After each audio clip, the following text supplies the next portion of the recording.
Hello friend, आपका स्वागत है हमारे चैनल साइबर एजुकेशन में। फ्रेंड, आज की वीडियो हम लोग बात करने वाले हैं बिहार आईटीआई प्रवेश परीक्षा 2023 के बारे में। फ्रेंड, जैसे कि आपको मालूम होगा, बिहार आईटीआई का जो एग्जाम है 11 जून 2023 को होना है और इस एग्जाम को लेकर डेली हम लोग क्लासेस देख रहे हैं और आज डे नंबर 4 है, जिसमें हम लोग मौर्य और गुप्त काल को देखेंगे। हालांकि कल क्लास नहीं हो पाया था, बहुत सारे कैंड रीजन पूछेंगे, तो देखिए रीजन कुछ नहीं था, थोड़ा मुझे समय नहीं मिल पाया था और मैं आपसे रिक्वेस्ट करूँगा कि आप वीडियो को ज़्यादा से ज़्यादा शेयर करें, ज़्यादा बच्चों को जोड़ें ताकि मुझे पढ़ाने में इंटरेस्ट आए। ठीक है, मैं चाहता हूं कि कम से कम 1000 बच्चे वीडियो को जरूर देखें। लाइव नहीं आ पाते कोई दिक्कत नहीं, लेकिन 1000 व्यू तो एक वीडियो पर आना ही चाहिए जो कि मैं क्लासेस ले रहा हूं, क्योंकि बहुत ही मेहनत लगती है इस क्लास को लेने में। ठीक है, तो चलिए हम लोग इस वीडियो को स्टार्ट करते हैं। सबसे पहले इस वीडियो को दोस्तों के साथ ज़्यादा से ज़्यादा शेयर कर दीजिएगा। साथ ही अगर अभी तक आपने हमारे चैनल को सब्सक्राइब नहीं किया है तो चैनल को सब्सक्राइब करके हमारे साथ जुड़ जाइए, क्योंकि यहाँ बिहार आईटीआई की संपूर्ण तैयारी बिल्कुल फ्री में करवाई जाती है। सो फ्रेंड, यहाँ से देख सकते हैं मैंने इस क्वेश्चन के PDF को ओपन कर रखा है। तो चलिए हम लोग एक एक करके सारे क्वेश्चन को डिटेल में समझते हैं। इससे पहले आपसे रिक्वेस्ट है कि इस वीडियो को शुरू से लेकर लास्ट तक देखें और वीडियो समाप्त हो जाने के बाद कमेंट बॉक्स में आप अपना स्कोर जरूर शेयर करें। ठीक है, पहला क्वेश्चन यहाँ पर देखिए मेंशन किया गया, तटीय उड़ीसा का प्राचीन नाम क्या था, ये आपको बताना है। ठीक है, तो देखिए बहुत सारे स्टेट का प्राचीन नाम पूछ लिया जाता है, जैसे कि यहाँ पूछा गया है कि तटीय उड़ीसा का प्राचीन नाम क्या है। ऑप्शन देख सकते हैं, कलिंग, कौशाम्बी, कामरूप या फिर खानदेश। ठीक है, तो देखिए जो उड़ीसा का प्राचीन नाम है वो है कलिंग, जो कि यहाँ से ए ऑप्शन बिल्कुल राइट आंसर हो जाएंगे इस क्वेश्चन के। ठीक है, अब देखिए ऑप्शन में एक दिया गया है कामरूप। ठीक है, कामरूप किस स्टेट का प्राचीन नाम है, तो ये असम का प्राचीन नाम है, जो कि आप इसको भी याद रखिएगा क्योंकि यहाँ से भी डायरेक्ट क्वेश्चन पूछे जाते हैं। साथ ही कलिंग के बारे में आप जरूर सुने होंगे, कलिंग युद्ध जो कि अशोक सम्राट के द्वारा लड़ा गया था और वहाँ से उन्होंने बौद्ध धर्म को अपना लिया था उस समय युद्ध देखकर। ठीक है, इन सारे पॉइंटों को याद रखिएगा, यहाँ से भी डायरेक्ट क्वेश्चन पूछे जाते हैं। नेक्स्ट यहाँ पर देखिए मेंशन किया गया, सारनाथ स्तंभ का जो चक्र है निम्न में से किसे इंकित करता है। यानी कि जो आप देखते होंगे तिरंगा में भी जो चक्र है वही सारनाथ स्तंभ से लिया गया चक्र है। तो जो चक्र है किसे इंकित करता है ये आपको बताना है। जैसे कि ऑप्शन देखिए, कानून, क्रांति, प्रगति या फिर धर्म। तो जो आपको सारनाथ में चक्र स्थित है ये आपको प्रगति को यहाँ पे इंकित करता है, जो कि यहाँ से सी ऑप्शन बिल्कुल राइट आंसर हो जाएंगे इस क्वेश्चन के। ठीक है, यहाँ से बहुत सारे ऐसे भी क्वेश्चन पूछे जाते हैं कि जो चक्र में है कुल कितनी तिलियाँ होती हैं, तो 24 होती हैं। आप सभी कैंड को इसके बारे में मालूम होना चाहिए, जो कि 24 घंटे सदैव ये आपको प्रगति को इंकित करती हैं। ठीक है, नेक्स्ट क्वेश्चन यहाँ पे देखिए मेंशन किया गया है, कौटिल्य प्रधानमंत्री थे, किसके प्रधानमंत्री थे ये आपको बताना है। ऑप्शन देख सकते हैं, चंद्रगुप्त, विक्रम द्वितीय, अशोक के, चंद्रगुप्त मौर्य के या फिर राजा कनक के। तो आप सभी कैंड को मालूम होगा जो कौटिल्य हैं इन्हें हम लोग विष्णु गुप्त के नाम से भी जानते थे, जो कि चंद्रगुप्त मौर्य के प्रधानमंत्री थे, जो कि बहुत ही इनकी हेल्प की थी चंद्रगुप्त मौर्य को युद्ध लड़ने में। ठीक है, यानी कि यहाँ से जो ऑप्शन राइट होगा वो सी ऑप्शन बिल्कुल राइट आंसर हो जाएगा। चंद्रगुप्त मौर्य से भी बहुत सारे इंपॉर्टेंट क्वेश्चन बनते हैं, तो इसको आप जरूर पढ़ लीजिएगा, जो कि मौर्य वंश के संस्थापक चंद्रगुप्त मौर्य ही हैं। ठीक है, नेक्स्ट यहाँ में देखिए मेंशन किया गया है, जो कि बहुत इंपॉर्टेंट क्वेश्चन है, निम्नलिखित में से अशोक के किस अभिलेख में बौद्ध ग्रंथों का उल्लेख किया गया है ये आपको बताना है। ठीक है, ऑप्शन देख सकते हैं, कलंग, धौली, जोगौर या फिर ब्राहू। तो यहाँ से जो इसका राइट आंसर हो जाएगा यहाँ से सी हो जाएगा, जो कि है ब्राहू। ठीक है, यहाँ से सी ऑप्शन बिल्कुल राइट आंसर हो जाएंगे। चलिए हम अगले क्वेश्चन की ओर बढ़ते हैं, जो कि आप सभी के लिए इंपॉर्टेंट है। नेक्स्ट यहाँ देखिए मेंशन किया गया, निम्नलिखित में से वह कौन सा व्यक्ति है जिसका नाम देव नाम से प्रियदर्शी भी था, जो कि ये इंपॉर्टेंट क्वेश्चन है क्योंकि बहुत सारे अलग अलग एग्जाम में इस क्वेश्चन को पूछा जा चुका है। कौन सा वो राजा था जो कि प्रियदर्शी के नाम से विख्यात था, तो वो था सम्राट अशोक, जो कि मौर्य वंश के भी शासक थे, जो कि इनका राइट आंसर हो जाएगा मौर्य शासक अशोक, जो कि यहाँ पे ए ऑप्शन में दिया गया है। ठीक है, नेक्स्ट यहाँ देखिए मेंशन किया गया है, कलिंग युद्ध किस वर्ष लड़ा गया था ये आपको बताना है। तो मैंने आपको बताया कि जो कलिंग युद्ध है ये आपको कब लड़ा गया था, तो आप सभी कैंड को इससे पहले ये याद होना चाहिए कि कलिंग युद्ध हुआ कब था या फिर किसके द्वारा लड़ा गया था। तो मैंने आपको बताया था कि अशोक के द्वारा ये कलिंग युद्ध लड़ा गया था। जो कलिंग युद्ध था बहुत ही बड़े युद्धों में से आता है, जो कि ये 261 ईसा पूर्व में लड़ा गया था, जो कि यहाँ से बी ऑप्शन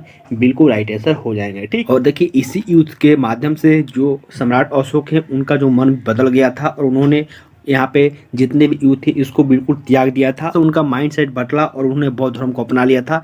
ये बातें मैं बार बार इसलिए बता रहा हूँ क्योंकि यहाँ से डायरेक्ट क्वेश्चन पूछे जाते हैं। नेक्स्ट यहाँ देखिए मेंशन किया गया, निम्नलिखित में से कौन विदेशी यात्री सबसे पहले भारत आया था? तो वो था मेगास्थनीज, जो कि यहाँ से बी ऑप्शन बिल्कुल राइट आंसर हो जाएंगे इस क्वेश्चन के। ठीक है, यहाँ से ये भी क्वेश्चन पूछा जाता है कि जो मेगास्थनीज है कौन सा पुस्तक लिखा है? तो इन्होंने इंडिका पुस्तक लिखा था, जो कि यहाँ से भी बार बार क्वेश्चन रिपीट होते हैं। नेक्स्ट यहाँ में देखिए मेंशन किया गया है, अलेक्जेंडर सिकंदर और पोरस के बीच युद्ध कहाँ हुआ था? ये आपको बताना है। तो ये इनको बीच जो युद्ध हुआ था वो हुआ था झेलम नदी के तट पर, जो कि यहाँ से बी ऑप्शन बिल्कुल राइट आंसर हो जाएंगे। ठीक है, देखिए मैं फटाफट क्वेश्चन का रिवीजन करा रहा हूँ क्योंकि आपके पास 2 दिन समय दिया गया था और आपने अच्छी से जरूर इसको पढ़ा होगा। नेक्स्ट यहाँ में देखिए मेंशन किया गया है, सेल्यूकस निकेटर को किसने हराया था? ये आपको बताना है। तो देखिए जो सेल्यूकस निकेटर था इसे चंद्रगुप्त मौर्य ने हराया था, जो कि यहाँ से बी ऑप्शन बिल्कुल राइट आंसर हो जाएंगे। ठीक है, और ये जो युद्ध हुआ था इसके उपरांत इस युद्ध होने के बाद जो सेल्यूकस निकेटर है उसने अपनी जो बेटी की शादी है वो चंद्रगुप्त मौर्य से करवा दी थी, जो कि बहुत ही फेमस क्वेश्चन है, जो कि इसके पुत्री का नाम हेलेना था, जो कि चंद्रगुप्त मौर्य के साथ लास्ट में विवाह हो गया। ठीक है, देखिए हिस्ट्री जो होता है आप कहानी की तरफ पढ़ेंगे तभी आपको मजा आएगा पढ़ने में, और यहाँ पे बहुत ही अच्छी कहानी है मौर्य वंश की। नेक्स्ट यहाँ में देखिए मेंशन किया चंद्रगुप्त मौर्य के बाद सिंहासन पर बैठा था। तो देखिए चंद्रगुप्त के बाद जो सिंहासन पर बैठे थे वो उनके पुत्र थे, जो कि थे बिंदुसार। ठीक है, बिंदुसार के बाद गद्दी पर कौन बैठा था, सिंहासन पर कौन बैठा था? तो वो थे अशोक। ठीक है, देखिए चंद्रगुप्त के लड़के थे बिंदुसार और बिंदुसार के लड़के थे अशोक। ठीक है, तो ऐसे करके आप जरूर याद रखिएगा, यहाँ से भी डायरेक्ट क्वेश्चन पूछे जाते हैं। नेक्स्ट यहाँ में देखिए मेंशन किया गया द्वितीय अशोक किसे कहा जाता है? ये आपको बताना है। ऑप्शन देख सकते हैं समुद्रगुप्त या फिर चंद्रगुप्त मौर्य, कनिष्क या फिर हर्षवर्धन। तो द्वितीय अशोक के नाम से कनिष्क को जो जाना जाता है, जो कि ये भी बहुत ही इंपॉर्टेंट क्वेश्चन है, बहुत सारे अलग अलग एग्जाम में इस क्वेश्चन को भी पूछा जा चुका है। ठीक है, नेक्स्ट हम लोग क्वेश्चन देखते हैं जो कि है महान कुषाण शासक जिसने बौद्ध धर्म को अपनाया था वो कौन था?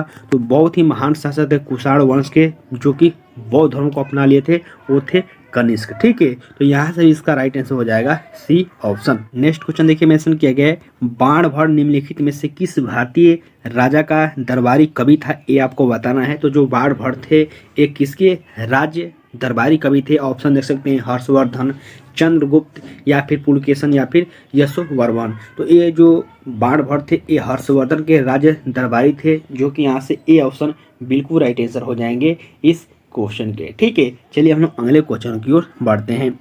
नेक्स्ट यहाँ देखिए मेंशन किया गया नालंदा विश्वविद्यालय का अध्ययन महान केंद्र था किस विशेषता के लिए? यानी कि जो नालंदा विश्वविद्यालय है जो कि बिहार में ही स्थित है, ये आपको बताना है किस धर्म के विशेषता के लिए प्रसिद्ध है। ऑप्शन देख सकते हैं बौद्ध धर्म, जैन धर्म, वैष्णव धर्म या फिर तंत्र मंत्र। ठीक है, तो जो नालंदा विश्वविद्यालय था और अभी भी है, जो कि बौद्ध धर्म के जो अध्ययन है इसके संबंधित बहुत ही बड़ी विशेषता है नालंदा विश्वविद्यालय की, आपको कभी न कभी जरूर घूमना चाहिए। नेक्स्ट यहाँ देखिए मेंशन किया गया है पहला ज्ञात गुप्त शासक कौन था? ठीक है, तो देखिए आप सभी को मालूम होना चाहिए कि गुप्त वंश का संस्थापक कौन था, इसकी स्थापना किसने की थी? तो ये जो गुप्त वंश का संस्थापक था वो था श्रीगुप्त, जो कि यहाँ से ए ऑप्शन बिल्कुल राइट आंसर हो जाएंगे। और यहाँ पे भी क्वेश्चन पूछा गया है कि पहला ज्ञात शासक कौन था गुप्त वंश का, यानी कि पहला शासक कौन था? तो पहले शासक श्रीगुप्त थे और साथ ही जो संस्थापक थे वो भी श्रीगुप्त ही थे। ठीक है, इन दोनों पॉइंटों को आप याद रखिएगा। नेक्स्ट यहाँ देखिए मेंशन किया गया गुप्त काल में किस धातु के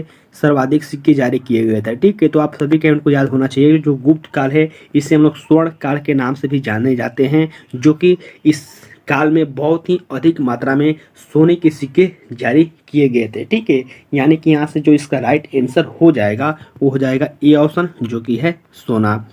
नेक्स्ट यहाँ पर देखिए मेंशन किया गया है शून्य के सिद्धांत का प्रतिपादन किसने किया था? ये आपको बताना है। तो चरक, चाणक्य, आर्यभट्ट, जो कि इसका राइट आंसर आप सभी के इनको मालूम होगा कि जो शून्य है, जो कि हम लोग शून्य या फिर जीरो भी कहते हैं, इसका जो सिद्धांत प्रतिपादित किया था ये किया था आर्यभट्ट ने, जो कि यहाँ से सी ऑप्शन बिल्कुल राइट आंसर हो जाएंगे इस क्वेश्चन के। ठीक है, चलिए हम अगले क्वेश्चन की ओर बढ़ते हैं।